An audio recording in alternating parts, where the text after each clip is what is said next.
This is to alumni of Tufts and BU.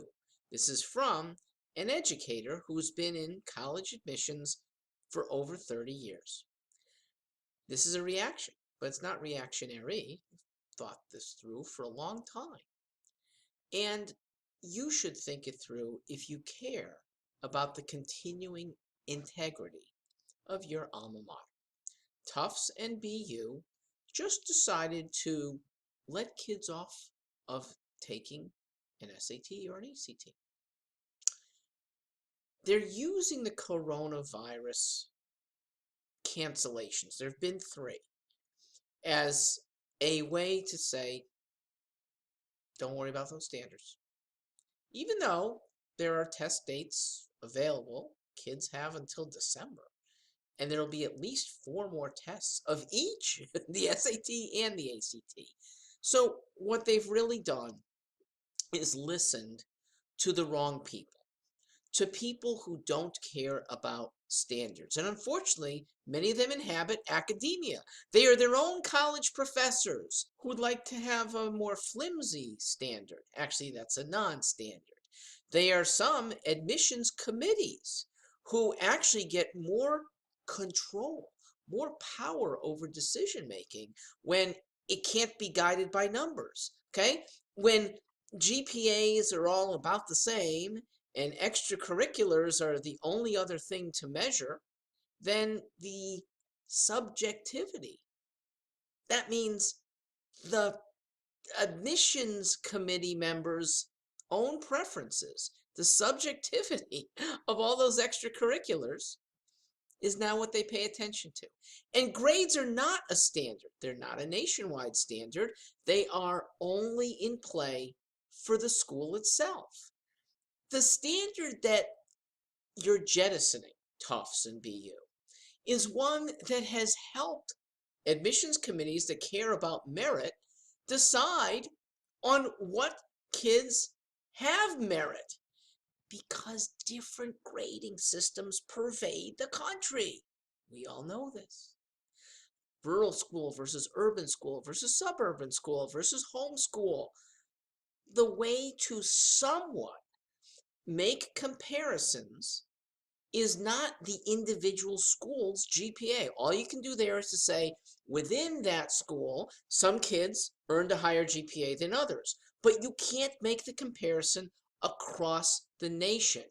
That's what colleges that call themselves prestigious, esteemed, have always wanted to do. Now, other colleges have gone that way for a long time.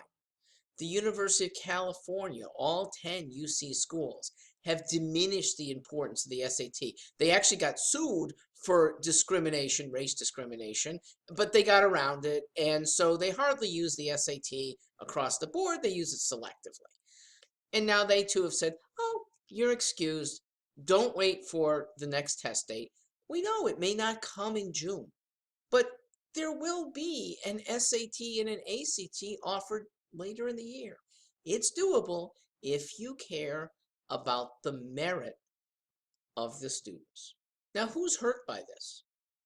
Meritorious students who are in very good schools, high schools, that don't now get admitted because they're not the top of their class. They're in a rigorous high school. They get A minuses instead of A's. And now they lose out to kids who are mediocre, but in not so good high schools who get A's. Okay? Grade inflated A's, but they're not as industrious. They're not as accomplished. They don't have the long-term skills like maybe your daughter, who in a good school instead gets A minuses and will lose out. To me, very unfair. And I think even some Tufts and BU alums who'd like to see their daughters in those 2 colleges might rue the day that these committees have changed their decision. If you can still act to alter the decision at your alma mater, I think it's worth it.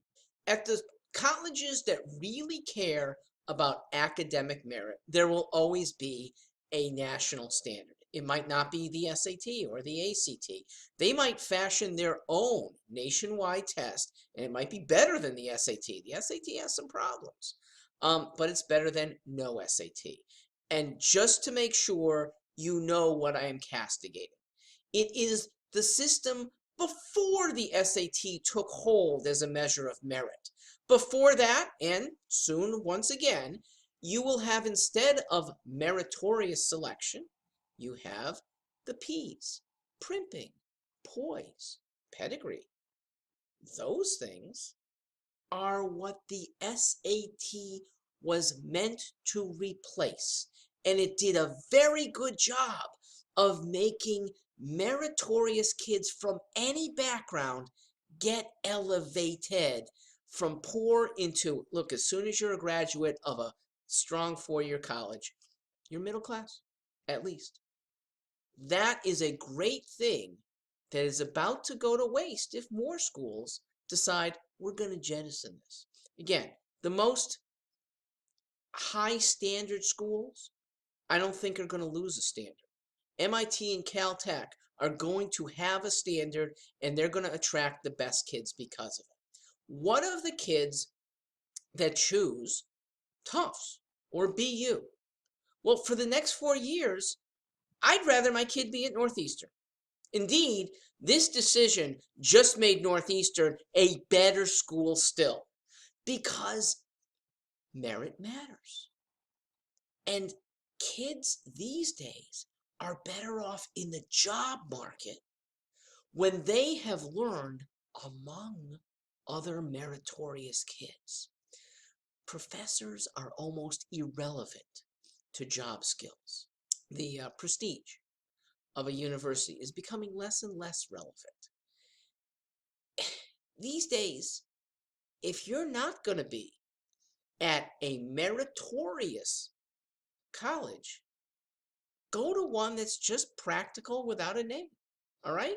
4 years from now, your child more likely is going to be better off having graduated art school or cooking school, culinary, or a not named college, maybe even a community college dedicated to science endeavors, than she will be with 4 years at Tufts or BU among mediocre kids. Good kids who want to get better are going to seek out colleges that want to attract those kids, and they'll be rewarded for it.